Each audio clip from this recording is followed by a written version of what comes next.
Esta fue la Semana de la Salud Mental. La idea era compartirles algunas charlas abiertas a la comunidad. A mí me pareció bueno compartirlo con mi grupo de alumnos, porque esto no solamente les va a servir como formación profesional para conocer tener algún conocimiento más, sino que también para a veces también su vida personal, ¿no? Como herramienta, ¿no? Por eso que titulamos de esta forma a esta charla. Ahora vamos a compartir pantalla. Bien. ¿Se ve bien ahí? Sí, sí, Perfecto. sí. Bueno, como les comentaba, Semana de la Salud Mental, ¿no? El departamento organizado por el Departamento de Salud, con el acompañamiento del OCDE, ¿sí? La Oficina de Comunicación a Distancia, y bueno, les damos la bienvenida. Vamos, ¿cuál es? Acá, hago un clic. Y ahí pasa. Bueno. Bien. Crisis, ¿cómo afrontarlas? ¿Esto se puede minimizar? Sí, ahí apretá. Ese. Y ahí lo ocultas. ¿Ustedes ven el power? Sí, dice crisis, ¿cómo afrontarla? Muy bien, muy bien. Bien. Antes de comenzar con el tema, a mí me gustaría regalarles un fragmento, ¿no? De un autor muy conocido en lo que es la psicoterapia. Dice así: sufrimos acerca de haber sufrido en el pasado y sufrimos acerca de lo que podríamos sufrir en el futuro. Sin importar dónde estemos, hay otro lugar que es mejor. Hay un antes al que desearíamos volver o un después al cual quisiéramos adelantarnos. Y si ahora mismo fuera perfecto, también nos preocuparía que esa perfección no sería duradera, ¿no? ¿Se entendió la frase? Bien. Bueno, arrancando con lo que es crisis, a mí me gustaría arrancar con un poco de lo que es la definición. Según la Real Academia Española, elegí algunas definiciones. Una de ellas dice que la crisis es un cambio profundo y de consecuencias importantes en un proceso, en una situación, o en la manera en que estos son apreciados. A veces no solamente es la situación o el proceso, sino la forma como percibimos, ¿no? Esa situación. La otra definición dice que es la intensificación brusca de los síntomas de una enfermedad. Por ejemplo, podemos pensar en esto cuando se exacerban los síntomas de una crisis asmática, o se exacerban los síntomas de una crisis de pánico, ¿no? Y como última definición elegí que la crisis puede ser vista como una situación mala o una situación difícil. Según la revista de la Asociación Española de Neuropsiquiatría, la crisis es un síndrome agudo de estrés y está caracterizado por la ruptura brusca de la vivencia de continuidad psíquica y por la respuesta activa frente a un proceso de cambio. ¿Qué quiere decir? Que estamos viviendo una tranquilidad, una homeostasis en lo cotidiano, en lo habitual, y de pronto sucede algo, ¿no? Y eso algo produce un quiebre, una ruptura en nuestro psiquismo, ¿no?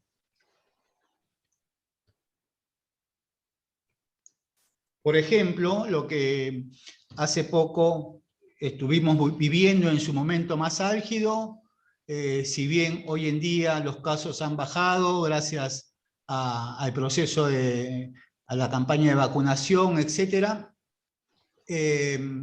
Sabemos que el COVID-19 como pandemia tuvo un fuerte impacto en la sociedad a nivel mundial, no solamente a nivel país. La incertidumbre que generaba esta pandemia, las rutinas diarias que fueron alteradas, ¿sí? Recuerden que de un día para otro que estábamos trabajando, de pronto los negocios cerraron, las empresas, las fábricas también detuvieron al personal para que no continúen trabajando, hubo presiones económicas y un aislamiento social, ¿no? Todos en su casa. ¿Se acuerdan de aquella época? Bien. Claro. Bien, esto también vino acompañado, toda esta situación de incertidumbre, de presión económica, de aislamiento social, fue acompañada de preocupaciones por el contagio. Constantemente vivíamos preocupándonos, ¿cuándo me tocará a mí? ¿No? ¿Cuándo será el día que me contagie? ¿Me podrá pasar a mí? ¿No? Y como tendencia de todo ser humano, siempre pensamos en forma negativa, ¿no? Digo, hablo así con las manos y lo que por ahí ellos me pueden ver o no. ¿Ustedes me pueden ver o no? Sí, profe, lo vemos. Sí, Bien. sí, profe. Bien. Digo, uso la mano izquierda cuando digo que la tendencia del ser humano es pensar en negativo, porque no sé si, a mí me gusta este ejemplo, no sé si ustedes vieron que en los shopping, ¿no? No sé si tienen conocimientos por ahí los que trabajan en estos locales. Los locales que están a la mano izquierda son los más caros, ¿no? Y están las mejores marcas. Porque dice que hay una tendencia en el ser humano de dirigirse hacia la izquierda cada vez que entra a un local de estos. Muy pocos van hacia la derecha, ¿no? Y así como hay una tendencia a ir hacia la izquierda, el psiquismo tiene una tendencia siempre de pensar en negativo. Esto tiene que ver con la historia de la humanidad, ¿no? Con estar preparado frente a posibles peligros y el instinto de supervivencia, ¿no? Bueno, a esto también además se le suma, a todo esto que venimos hablando de la pandemia, el futuro, ¿no? ¿Qué nos va a pasar en el futuro? ¿Cuánto tiempo va a demorar la cuarentena? ¿Cuánto tiempo va a demorar este bicho, ¿no? Este virus en la sociedad? ¿Cuándo saldrá la vacuna? Antes de que salga, eran los pensamientos que teníamos. ¿Se podrá conseguir la vacuna? ¿No? A esto se suma el exceso de información, ¿no? Todos los medios masivos de comunicación a favor, en contra, que existe, que no existe el COVID, que la vacuna es buena, que la vacuna es mala, los rumores y la información errónea, ¿no? Todo esto logró que nos sintamos o se sienta la gente sin tener control de sus vidas, ¿no? Y que no tengamos claro qué hacer.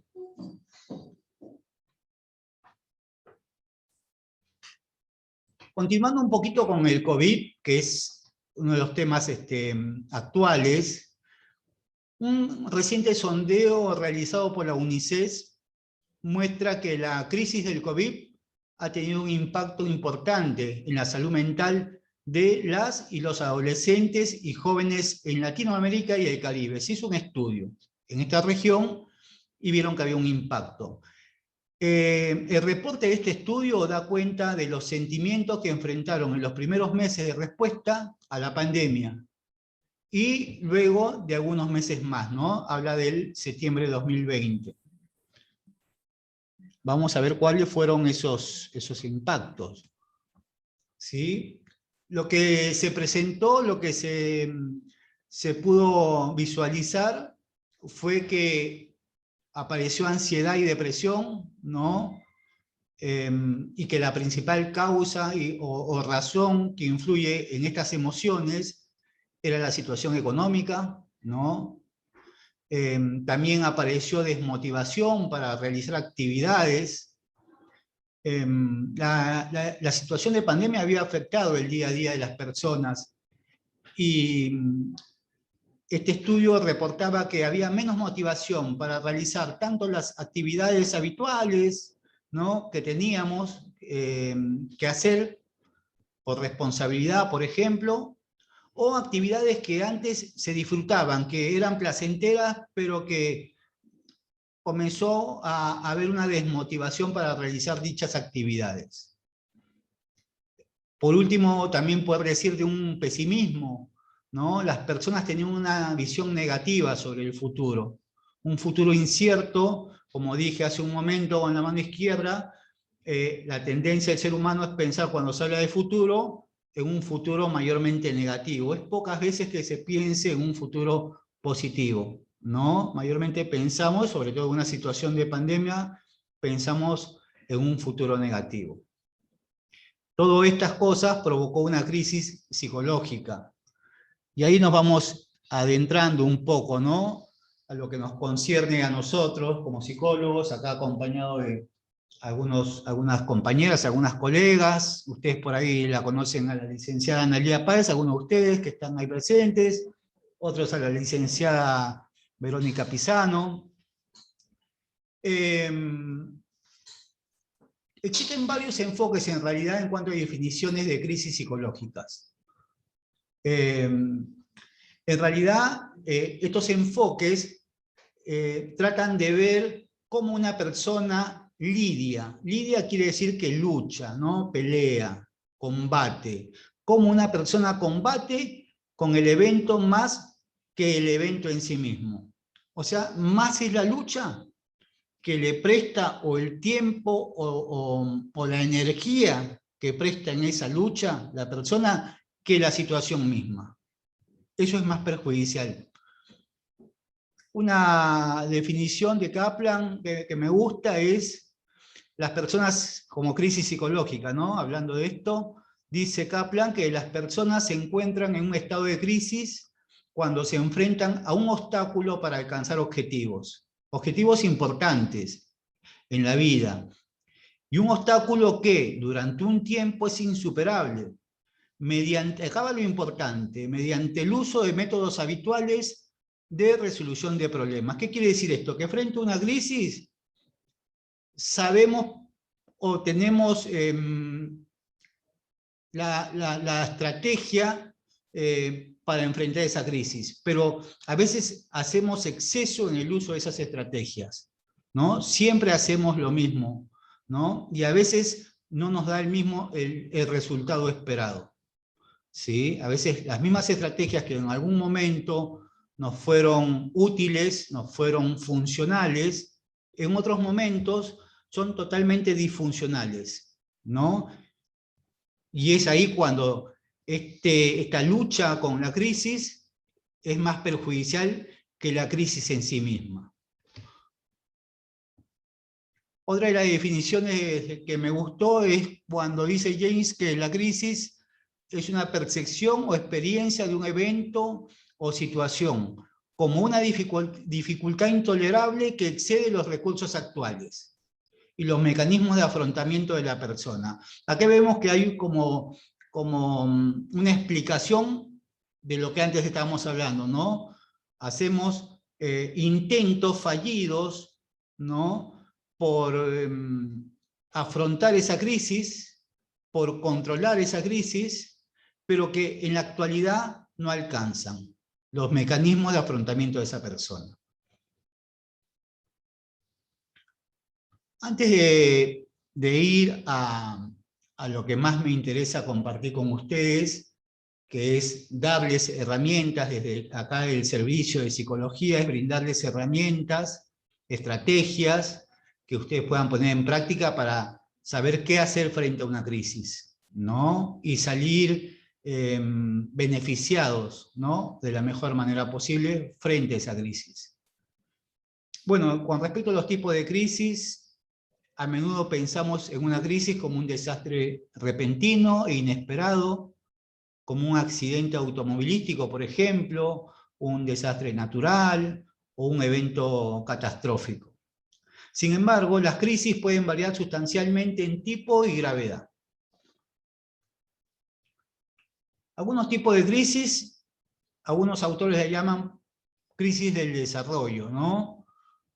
Es cuando sucede la crisis como parte del proceso de crecimiento y desarrollo a lo largo de varios periodos de la vida, ¿no? Habrán escuchado la crisis de la adolescencia, la crisis de los 40, la crisis de los 50, ¿no? Y cada cierto tiempo se presenta situaciones críticas porque justamente estamos en cambio, ¿no? Y los cambios son irruptivos y producen esta situación crítica. Las crisis existenciales tienen que ver con los conflictos internos. Está relacionado con cosas como el propósito, la dirección y la espiritualidad de la vida. Es cuando el paciente viene al consultorio y nos pregunta, Eduardo, Verónica, no sé para qué estoy en la vida, no sé cuál es el propósito en mi vida, ¿no? No sé hacia dónde ir, no sé qué elegir. Cosas como esta suceden cuando se habla de crisis existenciales. Y las crisis situacionales son esas crisis repentinas e inesperadas, como habíamos dicho antes, que tienen que ver con accidentes, desastres naturales.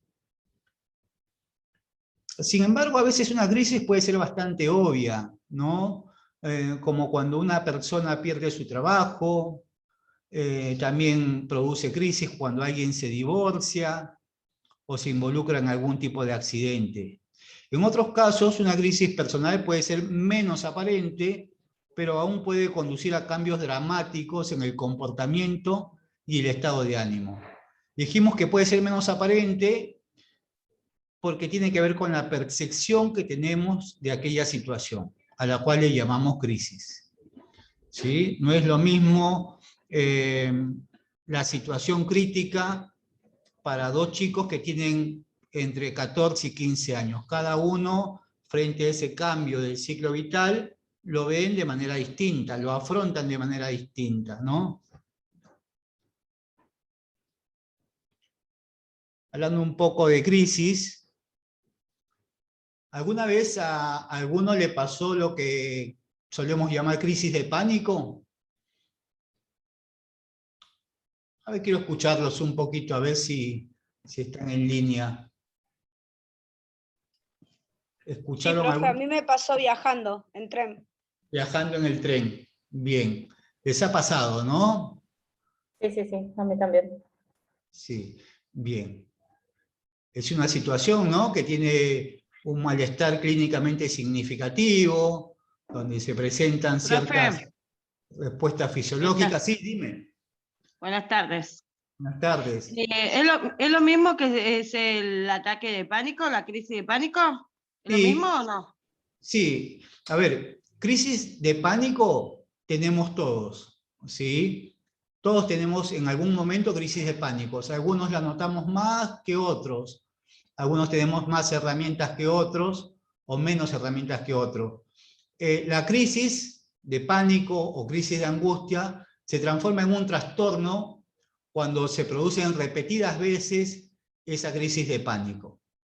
Pero en realidad Es lo que como hace que sentís que te vas a morir, sentís que te vas a morir. Bien, que bien, late tu corazón rápido, fuerte, bien, parece que el corazón se saliera dentro del pecho, bien, te bien, Mónica. desvaneces, Bien. te duelen los brazos, sentís como que te va a dar un paro cardíaco. Ujú. Por De eso hecho, pregunté se si era lo presenta mismo. Yo fui al taquicardia. cardiólogo y el cardiólogo me dijo que estaba bien, por suerte.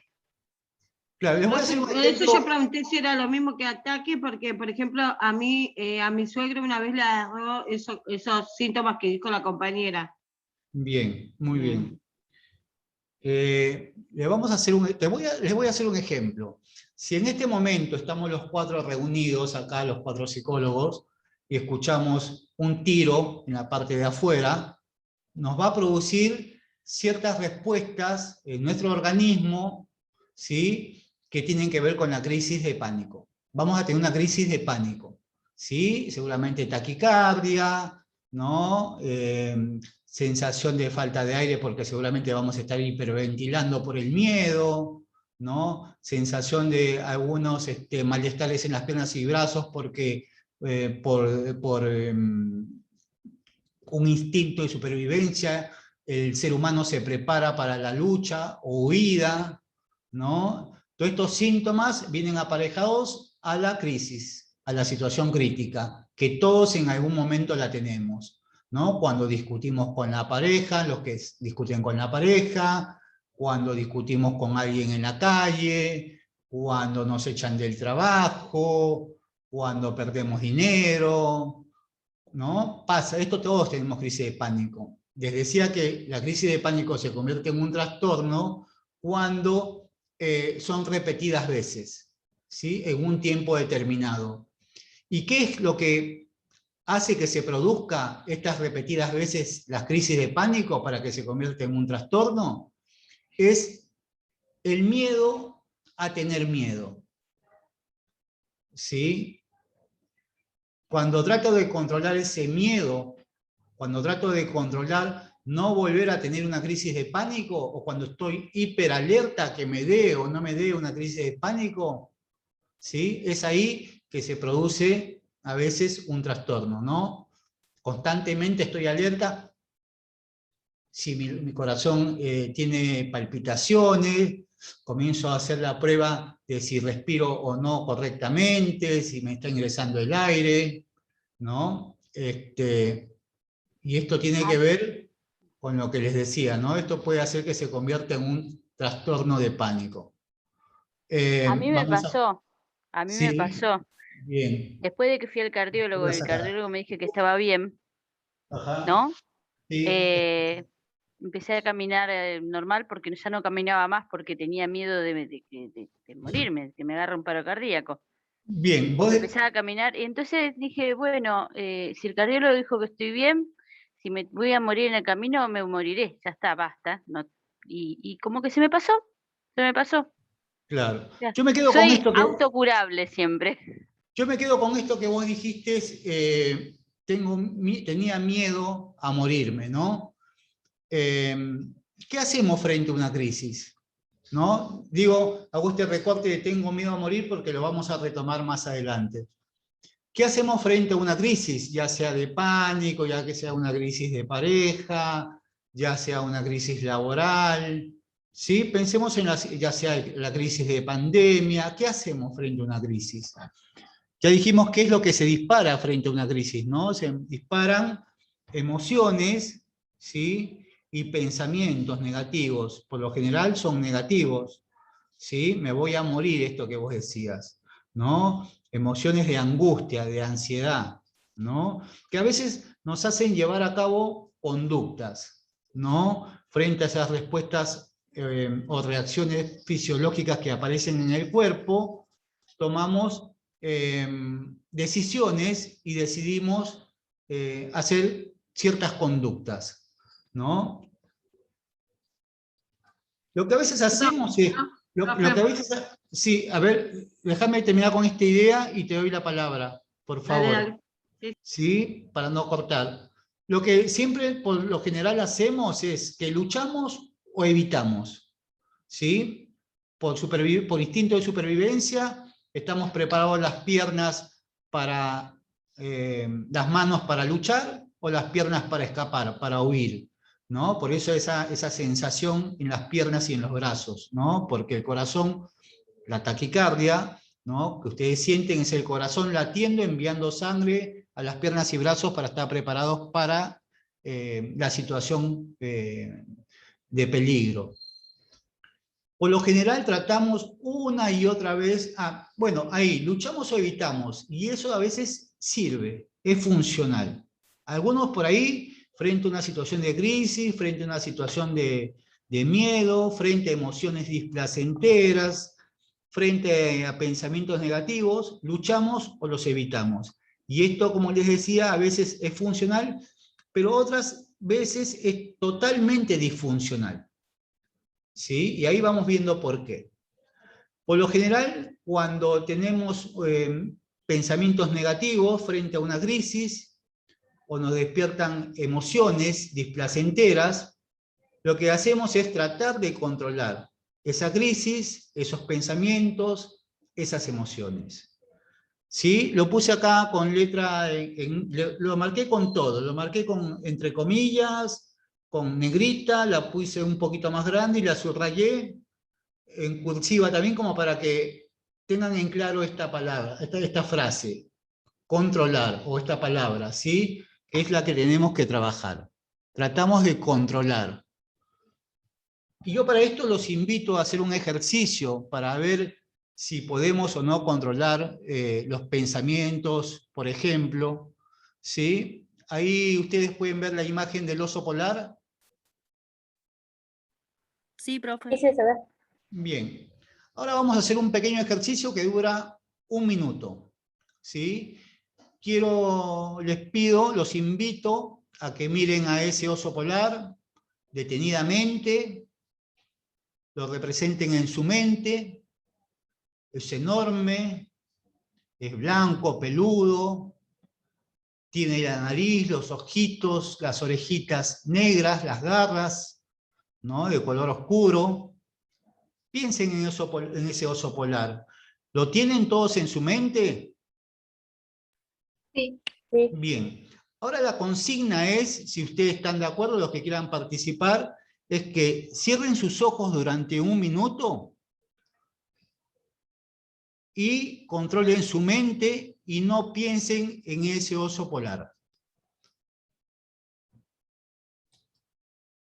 Bien, a ver, los estoy viendo por pantalla. ¿Están cerrando los ojitos? ¿Todos?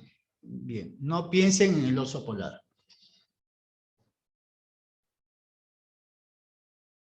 Ahí veo caras que se sonríen.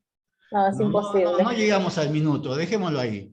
Veo imposible. Es imposible. Es imposible. Es imposible controlar los pensamientos, sobre todo cuando son negativos. Pasa totalmente lo contrario. Cuanto más los queremos controlar, más descontrol tenemos de ellos. Cuanto más queremos controlar la emoción, más descontrol de la emoción tenemos. Se exacerba. Pasa totalmente lo opuesto. ¿Sí? Bien. Entonces, ¿qué hacemos, no, frente a esta situación? Y cuando no logramos controlar esos pensamientos, esas emociones, nos frustramos, ¿no? No logramos alcanzar dicho control de la crisis, de esos pensamientos, de esas preocupaciones, y esto va a influir en nuestra salud mental. Y esta salud mental afectada va a estar acompañado por síntomas como, por ejemplo, cambios en el peso, podemos subir o bajar de peso, va a estar acompañado de disminución del rendimiento en la escuela, en el trabajo, en la familia, en la pareja, con los hijos. También van a haber cambios drásticos o dramáticos, perdón, en los hábitos del sueño, ¿no? El famoso trastorno del sueño. Trato de dormir, pero no puedo. Muchas veces he escuchado decir a algunos de nuestros pacientes, cuanto más intento controlar mi sueño, menos éxito tengo, ¿no? También a veces va a presentar un descuido de la higiene personal cuando no tenemos resultados en el control de las emociones y preocupaciones. Van a haber cambios repentinos de humor, abandono de algunas actividades que antes solíamos disfrutar. Y a veces, ¿no?, consumos de alcohol y drogas para mitigar dicha situación crítica, dichas emociones, dichos pensamientos. Y a veces drogas ilegales y otras veces también drogas legales que las conseguimos por algún lado, ¿no? Como por ejemplo una benzodiazepina, un ansiolítico. ¿Cómo afrontamos la crisis de manera adaptativa o funcional? Me van a preguntar, Eduardo, ¿no? ¿Cómo hacemos entonces? Ya dijiste que la crisis los pensamientos, la crisis, las emociones no se pueden controlar.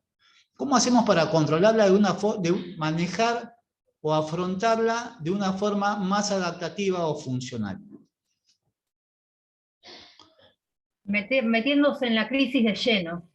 Vamos a ver si tienes razón. ¿Quién dijo eso? A ver. Paula, María Paula.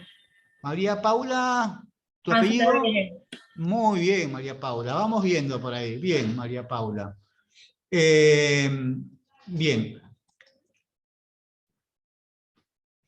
Vamos, yo solamente lo nombré acá, el nombre de... A ver, voy más atrás. ¿Sí? Hay una terapia que le llaman de tercera generación, que pertenece a la terapia cognitivo-conductual. Es la terapia, famosa terapia de aceptación y compromiso. ¿Sí? Y vamos a ir viendo un poco acerca de ello, qué herramientas nos brinda este tipo de terapia. Para poder pasar de una rigidez psicológica, ¿no? Cuando tratamos de controlar esos pensamientos, cuando no los podemos controlar, cuando no podemos controlar esas emociones, lo que hacemos es huir o luchamos. Evitamos y, por ejemplo, si tengo un trastorno de ansiedad, me quedo en casa y dejo de hacer cosas, por ejemplo, placenteras, ¿no? Eso es rigidez psicológica. Versus, por el otro lado, ir a una flexibilidad psicológica, ¿sí? Ser flexible psicológicamente. Y para llegar a esto, tenemos que tener en cuenta 6 procesos.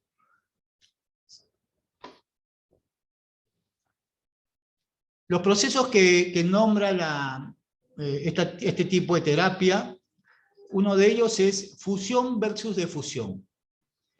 Cuando hablamos de fusión, quiere decir que los pensamientos, o mejor dicho, las palabras, están fusionadas con las propiedades físicas del mundo, ¿no? Por ejemplo, cuando alguien dice, soy un perdedor, ¿no? Eso solamente es una palabra, o es un conjunto de palabras, o una idea. No es la realidad en sí misma, ¿no? El que yo piense en este momento, y por ahí algunos pacientes me habrán escuchado, ¿no? El que piense que afuera está nevando, ¿sí? Es un pensamiento, no es la realidad. Afuera, todos sabemos, si nos asomamos a la ventana, que afuera no está nevando, ¿sí? Pero tengo el pensamiento de que está nevando. Y si voy un poquito más a fondo, y por ahí algún colega psicoanalista va a decir, estoy inconsciente reprimido, diría, si yo en este momento estoy pensando que mi casa se está quemando, y no tengo la idea inconsciente de que mi casa se queme, por supuesto, ¿no? Si pienso en este momento que mi casa se está quemando, eso es un pensamiento, no es la realidad en sí misma, ¿sí? Entonces, mediante el proceso de difusión, ¿sí? Nos va a permitir tomar contacto con esas palabras, pero separarlas de la realidad. Tomarlos como son, como pensamientos. El ejemplo que dio la compañera, cuando me da el ataque de pánico, la idea que me surge es, me voy a morir, ¿sí?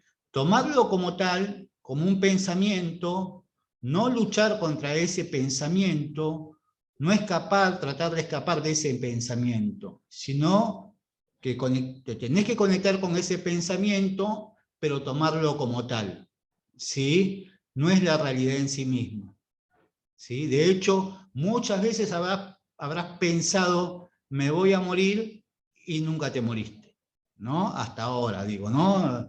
O me va a ir mal en el examen, y la mayoría de las veces nos equivocamos, nos va bien en el examen, ¿no? El futuro es incierto y es muy difícil conocerlo, ¿no?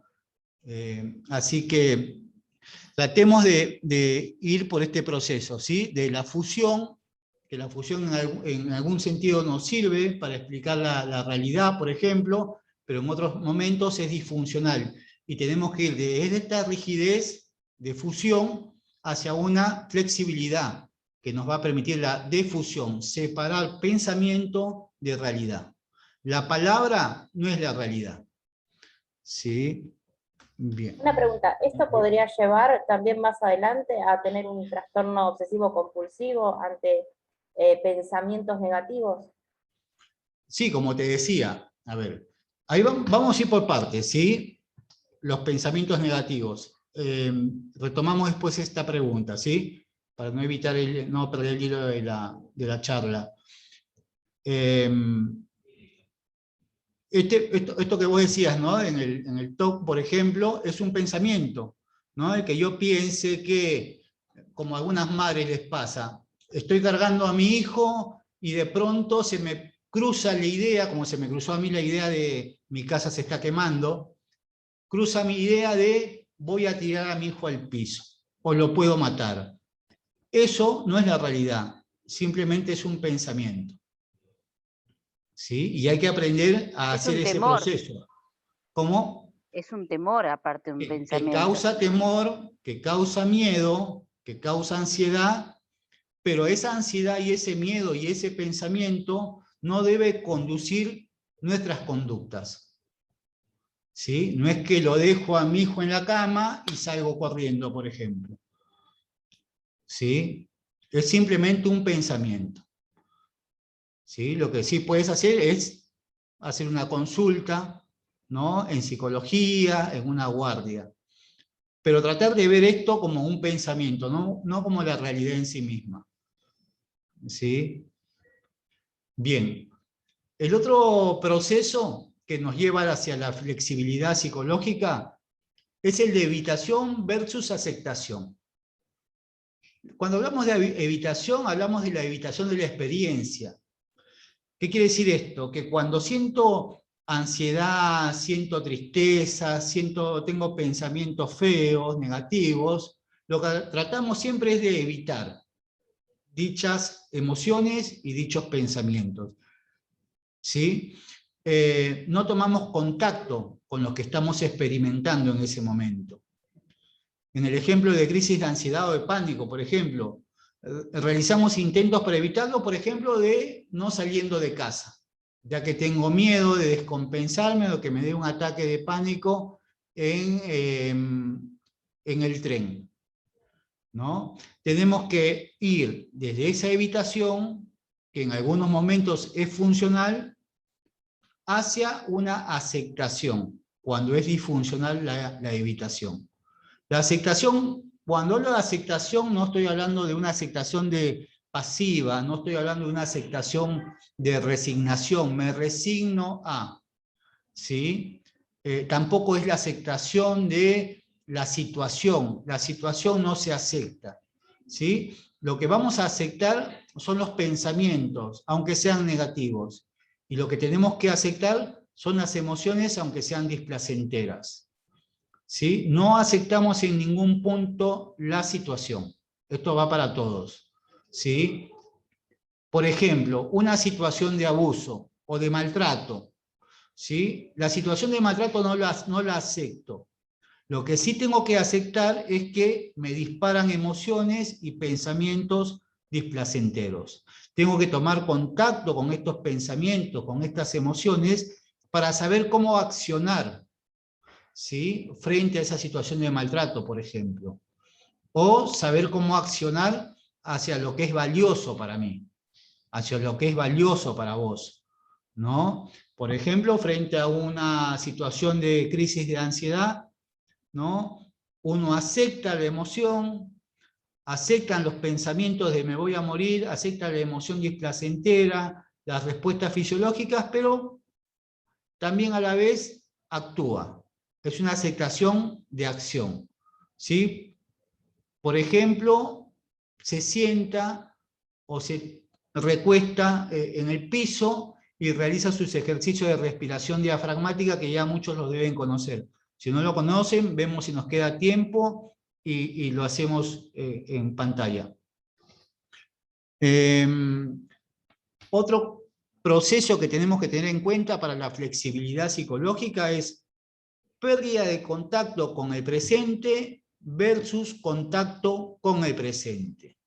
¿Sí? Por lo general, cuando hablamos de pérdida del contacto con el presente, es que siempre estamos en un pasado que nos pone tristes, que nos pone depresivos, algo malo que nos pasó, o tal vez en el pasado nos pasó algo bueno, pero que ya no nos va a volver a pasar, la pérdida de un ser querido, un maltrato, por ejemplo, y ahí estamos poniendo todas las energías psíquicas, psicológicas, mentales, conductuales, lo que quieran, en ese pasado que ya no está.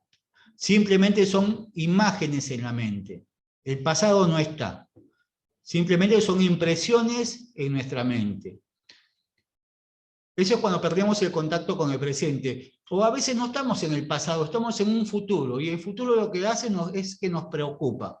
Porque mayormente, por más positivo o por más negativo que sea el futuro, es incierto. Entonces esto nos va a poner ansiosos. Tristes por un lado si me voy al pasado, ansiosos si me voy al futuro.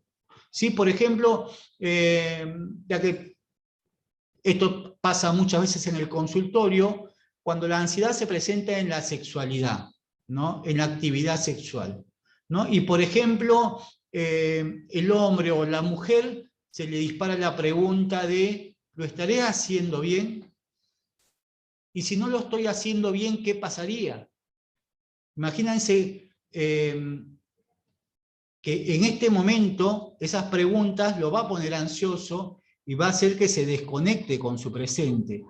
Va a hacer que se desconecte con los aspectos sensoriales de dicha actividad placentera, por ejemplo.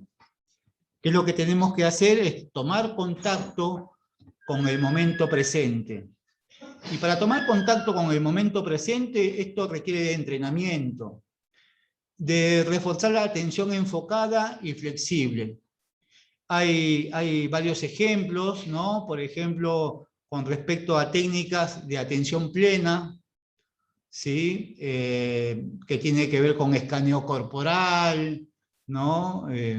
Por ejemplo, después también si queda tiempo hablamos un poco de eso, ¿sí? Pero quiero que tengan en cuenta y que anoten para que se recuerden estos 6 aspectos, ¿sí? Yo contenido versus yo contesto. El yo contenido es todo lo que digo que soy, ¿no? Soy bueno, soy malo, soy psicólogo, soy carpintero, soy carpintero, soy feo, soy triste, solitario, soy alegre. Y esto a veces trae consecuencias negativas, porque esto radica en que estamos fusionados con aspectos de nuestra historia, ¿sí? Soy una persona que nunca termino lo que empiezo. Y en realidad uno nunca ha dejado de terminar lo que empieza. En algún momento terminó algo, ¿no? Y eso llega mucho a la consulta, ¿no? Nunca termino lo que empiezo. El yo como contexto nos va a diferenciar y nos va a llevar hacia una flexibilidad psicológica cuando nuestras experiencias internas las veamos como si fuéramos un observador, como que estamos fuera de ese lugar, ¿no? Que podamos verla como estoy sintiendo ansiedad, estoy pensando cosas feas, pero mediante la defusión me separo de ellas. Me convierto en un observador de lo que está pasando por mi cuerpo o por mi mente.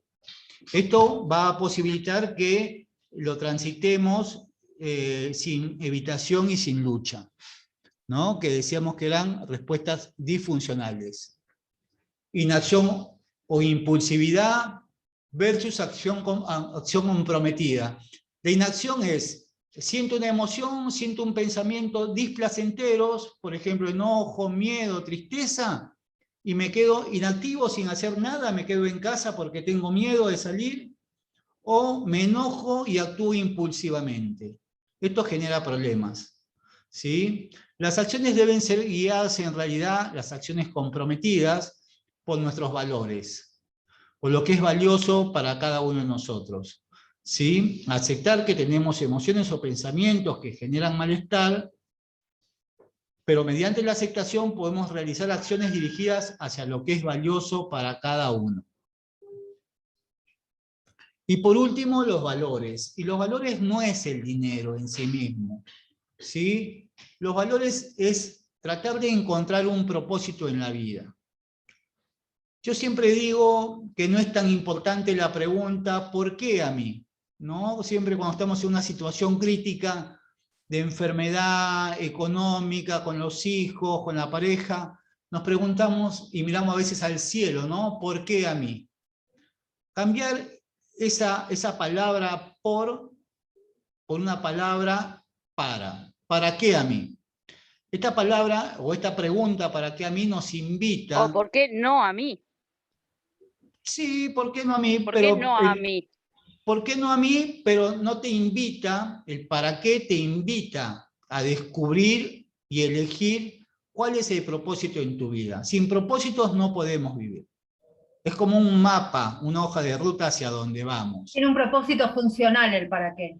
Bien, muy bien. Eso creo que lo dijo Lo que pasa es que cuando una María. persona está, yo creo que cuando una persona está pasando por un momento muy terrible, no le va a encontrar el para qué a mí. O sea, Claro. Bien, ahí vamos a ir, ahí vamos a ir. Vamos a ir qué pasa en los momentos terribles. Estamos hablando justamente de las situaciones críticas, ¿sí? Que no es fácil cuando uno está activado. En estos momentos yo podría estar pensando cuántos somos, cuántos están, qué están sintiendo, qué piensan acerca de mí los 70 participantes en este chat, ¿sí? O me puedo conectar con lo que estoy leyendo y lo que estoy escuchando y lo que estoy sintiendo, y esto me va a acercar hacia los valores que son importantes para mí. ¿Sí? Ahora, lo que tenemos que hacer es diferenciar valores de metas. Les doy un ejemplo. Mi meta, por ejemplo, fue ser psicólogo.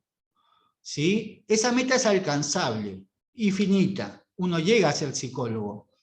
En cambio, los valores tienen que ver como, por ejemplo, quiero ser un psicólogo que lleve un mensaje saludable a mis pacientes. Eso es un propósito, eso es un valor. Y todos los días que cumpla con mi actividad como psicólogo, la cual fue mi meta, ese valor de ser un buen psicólogo comprometido con mis pacientes va a hacer que todos los días mis acciones estén comprometidas con ese valor. ¿Sí? Nunca se termina. ¿Sí? Siempre me va a poner en cuestión, siempre me va a poner en acción.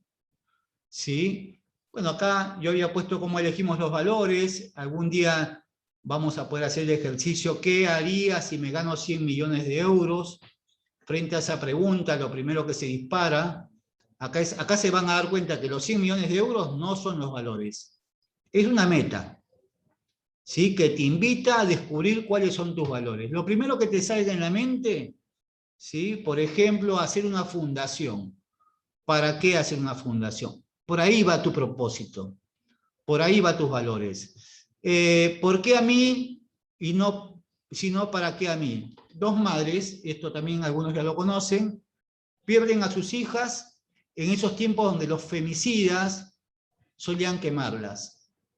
Una de ellas, ¿sí?, llora, se lamenta de haber perdido a su hija y se queda triste en casa.